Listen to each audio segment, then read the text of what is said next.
Ddala embeera banyigiriza oluvannyuma lw'okuwanjaga okumala emyezi kati girimu 3 n'omusubi okuva baggalwa abaza AKEEDI bagamba nti ke kaseera oboolyawo bakole gavumenti byeyagala bakole okusobola okuba nga baggulwa era olwaliro balangiridde enteekateeka nga bagamba nti basobodde okubunyisa abasawo abakebeera ekirwadde ekya COVID-19 ku miryango gyonna egiyingira za AKEEDI ne basuubiza nti buli gavumenti teeka ly'enaabasaako bakakakulizo bwe kanaaba nga kabakkiriza okuggulwawo okuddamu okukola emirimu gyabwe. Beetegefu kagoberera naye embeera ebanyize.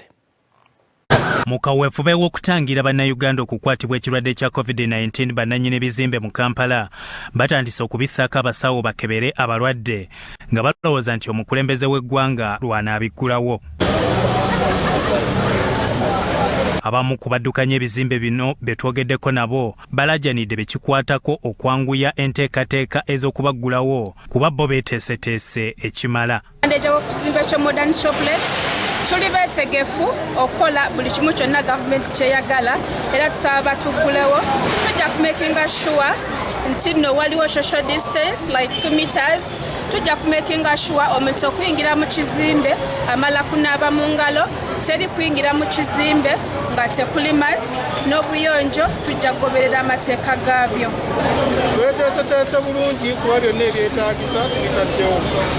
Abantu banaaza mu ngalo ita kugetwaga nga bambadde masiki bulungi era ne ku temperature okupima obuladukirina.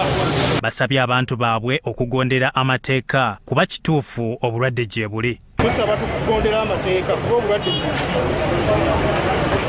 Era obulwadde okuba gye buli tusaba abantu bennyini betukola nabo nabo batuwulirize kuba bulijjo tubagamba okunaaba mu ngalo mu kunaagaana ate bakiteeka ku ffe ng'ate ffe tuba tutuukirizza emirimu gyaffe. Kateregaddeewo agamba nti ensonga z'abapangisa batuuse ku nzikiriziganya nti omupangisa alina okusasula omwezi gumu ez'emabega wa kuzisasula mu mpolampola. Pangisa ku kyarenti tetubalinaako buzibu era tukwatagana bulungi nnyo kubanga ay'okukkaanya okuliwo abapangisa bajja kusasula omwezi gumu okusobokwako emabega tujja kujja tubagumiikiriza bajja kujja oba embeera we neebeeteredde tujja kutuula nabo tulabe engeri y'okujja nga basasula mu mpolampola. Matovu Sulaiman okuva mu Kata ekibiina abakolera mu AKEEDI mwe beegattira ng'atuula ku lukiiko olwateekebwawo minisita ow'ebyobusuubuzi asabye pulezidenti nti kano ke kaseera okuggulawo ebizimbe kuba abasuubuzi beetegese ekimala nga ne bannannyini bizimbe bakkiriza okukolagana nabo. Kakati ekirala ekiriwo bannannyini bizimbe abamu betwogedde nabo twategeeraganye kati nga mukyala Nabukeera yagambye nti abapangisa be ataasobole kusasula ssente wa ddembe okugenda n'ajjayo ebintu mu dduuka lye era ajja kumuggulira. Era wenjogerera kati n'omuliro gwe yaddayokeza ku bizimbe ku nzigi yabuggyeko.